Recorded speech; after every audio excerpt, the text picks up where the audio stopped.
Trois nations africaines claquent la porte de la Cour pénale internationale.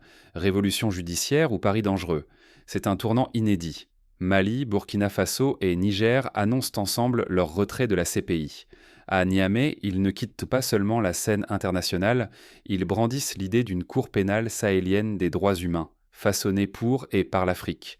Jamais un bloc africain n'avait osé rompre ainsi avec une institution née du statut de Rome. Ce geste soulève une question brûlante. Défendent-ils leur souveraineté ou fuient-ils la justice? Leur choix ouvre une brèche périlleuse. Si leur modèle échoue, ils risquent l'isolement, l'impunité, la perte de crédibilité. Mais en cas de succès, ils pourraient en bouleverser l'ordre judiciaire mondial et imposer une justice africaine pour l'Afrique. Pourquoi ce divorce radical? Et que cache-t-il sur le malaise envers la CPI?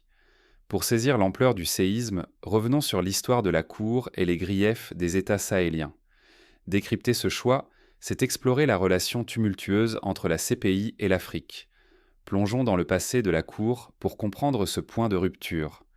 La Cour pénale internationale, espoir pour la justice mondiale ou nouvelle déception pour l'Afrique. À sa création, il y a plus de 20 ans, beaucoup saluaient une révolution. Enfin, un tribunal pour juger les pires crimes, génocide, crimes contre l'humanité, crimes de guerre partout dans le monde. Mais dès le début, le rêve d'universalité se brise. De grands pays, les États-Unis, la Russie, la Chine, l'Inde, refusent d'adhérer.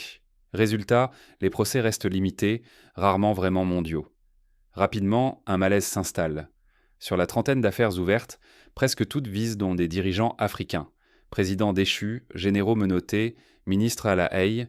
Les puissants d'Occident ou d'Asie, eux, échappent souvent à la justice, même en cas d'accusation similaire. Ce déséquilibre réveille de vieilles blessures.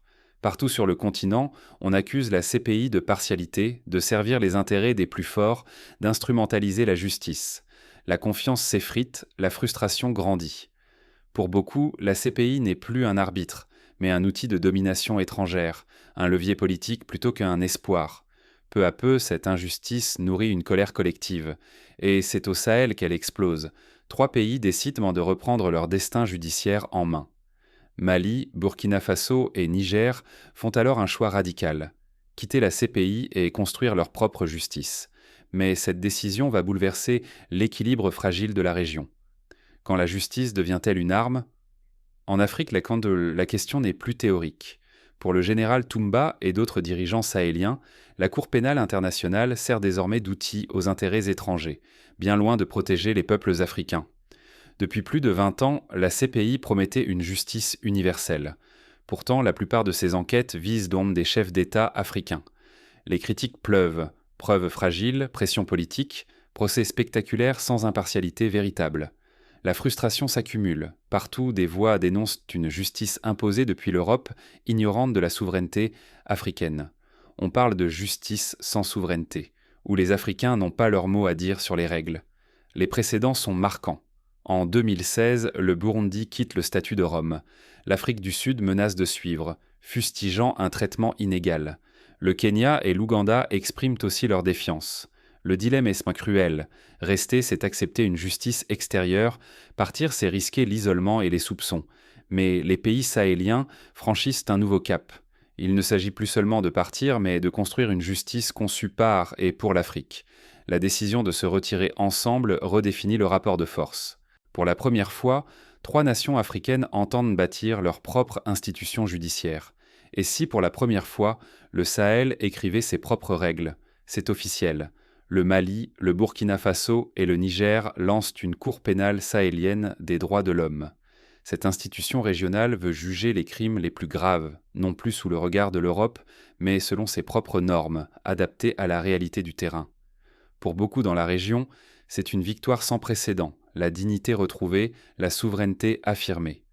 Mais au-delà des frontières, l'annonce inquiète.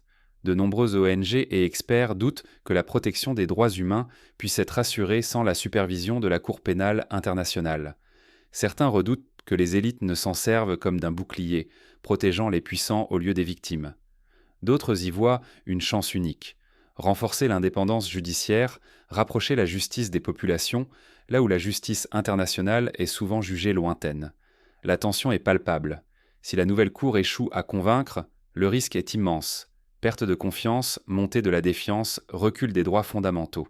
Mais si elle tient ses promesses, elle pourrait bien réinventer la justice internationale, portée cette fois par le Sud. Tout va maintenant dépendre des premiers dossiers traités et de la réaction des citoyens. Un nouveau chapitre s'ouvre pour la justice africaine. Quelle garantie pour une justice vraiment africaine? Depuis leur rupture avec la Cour pénale internationale, le doute plane sur les ambitions du Mali, du Burkina Faso et du Niger. Les enjeux dépassent largement leurs frontières. Il s'agit de toute une vision de la souveraineté judiciaire. Pour qu'une cour régionale s'impose, il faut que ses membres partagent la transparence, l'impartialité, le respect des procédures. Faute de quoi, méfiance et division risquent de ressurgir. Ce mouvement trace une voie. D'autres États africains pourraient bientôt réclamer le même droit à juger selon leurs propres règles, loin des tutelles étrangères. Ce n'est pas un isolement, mais une nouvelle forme d'intégration. La coordination AES en est la preuve. Le modèle AES montre que l'Afrique peut inventer une justice adaptée à ses besoins et à ses valeurs. Mais pour convaincre, la future Cour sahélienne devra garantir les droits humains, protéger les victimes, juger sans favoritisme. Le défi est immense. Le succès ou l'échec de ce projet façonnera la réputation du continent et dira au monde si l'Afrique peut, seule, porter l'étendard de la justice. Alors comment les promoteurs de cette nouvelle institution comptent-ils surmonter les obstacles? Les regards se tournent déjà vers les premiers pas concrets de la Cour régionale. La justice ne se délègue pas. Le choix du Sahel nous interroge. Quel modèle voulons-nous bâtir pour demain? Ce qui se joue dépasse un simple retrait. Ces trois nations africaines nous rappellent une vérité.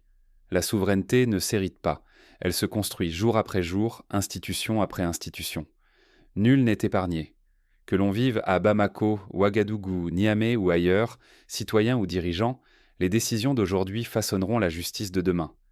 Personne n'est à l'abri de systèmes imposés sans consentement. Les États du Sahel refusent de subir, ils veulent agir, appliquer leurs principes, bâtir leurs propres lois. Ce pari est risqué, exigeant, il faut des institutions solides capables de résister à la pression extérieure et à l'impunité.